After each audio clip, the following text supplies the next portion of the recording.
What is up, guys? My name is Robert Donaldson, and today we are back with episode number 73 of Rob's Best Bets for the date of February 16th, 2023. And as always, you can find me on Twitter at RobDFB. And if you want more content like this in the future, please hit the like and subscribe button because it really does help out a ton. And before we get into today's video, let's go over Wednesday's betting performance. And we've officially moved into the green for the 16th time in 19 days with another 5.65 units on Wednesday. Nearly got Colorado State on the money line there as well, but obviously we'll take the cover in the end there. And that said, we have another great slate of games here on Thursday, and we have 10 picks in this episode. So let's jump right into this video. Alright, for our first pick of the day, we are heading over to the OVC, where we have Tennessee Tech taking on Lindenwood. And Tennessee Tech had a scary situation with a player being taken to the hospital in their last game out. And when something like that typically happens, we do tend to see teams play up with some extra motivation in their next matchup. So I say we take a stab here and lay the 6.5 points for 2 units for our first play of the day. For our second bet of the day, we are heading over to the NEC, where we have Wagner taking on Central Connecticut State. And Central Connecticut has been playing much better ball as of late, and this line is a little bit weird here. So let's take a small stab with Central Connecticut laying the 2 points for 2 units for our second bet of the day. For pick number 3, we are heading out to the Pac-12, where we have Colorado taking on Arizona State. And Arizona State is sporting a really nice looking record coming into this game, but over the past month, they have not been playing good basketball. Meanwhile, Colorado is going to be up for this game, and I think they're only getting better down the stretch here. So let's take Colorado on the road, getting the 2.5 points for 2 units, and for an extra unit, let's sprinkle the money line here as well. For pick number 4, we are heading down to the Southland, where we have McNeese State taking on Incarnate Word. And McNeese is a team that has really impressed me in spots, despite what their record might indicate. And I really like them here to potentially pour it on against a really bad Incarnate Ward team at home. So let's lay the 4.5 points for 3 units for our fourth bet of the day. For pick number 5, we are heading over to the CAA, where we have Drexel taking on UNC Wilmington.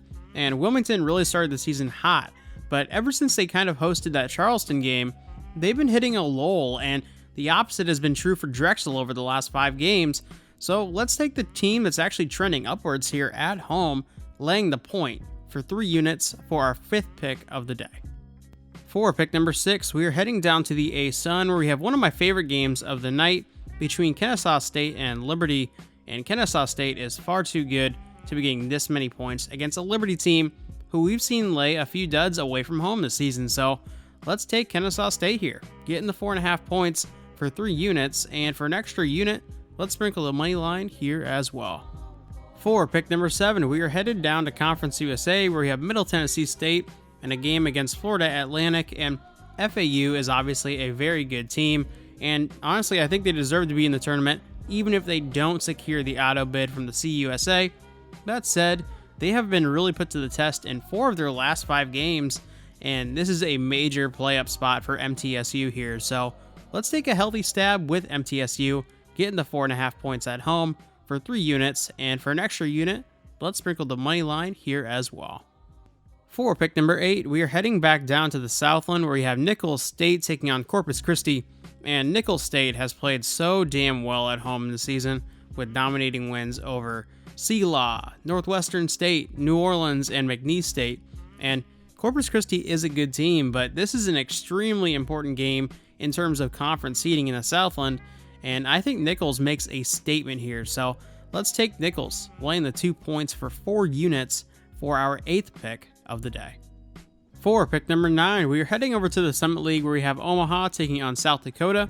And Omaha has been right there on the cusp of breaking into the win column in the recent games, but they just haven't broken through yet. And I think they're going to come into this one playing with some serious motivation, and this is a winnable matchup for them. So let's lay the 1 point for 4 units with Omaha for our 9th pick of the day. Alright, for our final pick of the day, we are heading down to the Sun Belt, where we have South Alabama taking on Southern Miss. And this line might seem a little bit fishy for a lot of people, But South Alabama has been one of our go-to teams down the stretch here, mainly because they've been due for positive regression after a slow start to the season, and it's really come to fruition over the past 6 games or so. And I think we see South Alabama make a statement here as to why they are a potential bracket buster for the Sun Belt tournament. So let's take South Alabama on the money line here for 4 units for our final pick of the day. All that being said, I want to thank all of you for checking out today's video, and really want to give a lot of you a massive shout out for the love you've been showing on not only on YouTube, but on Twitter, Instagram, even Reddit. I've been really appreciating seeing all the comments and the direct messages you guys have been sending over this recent run. And man, let's keep getting that bread and having a good day. And with that being said, I will see you in a future video. Take it easy.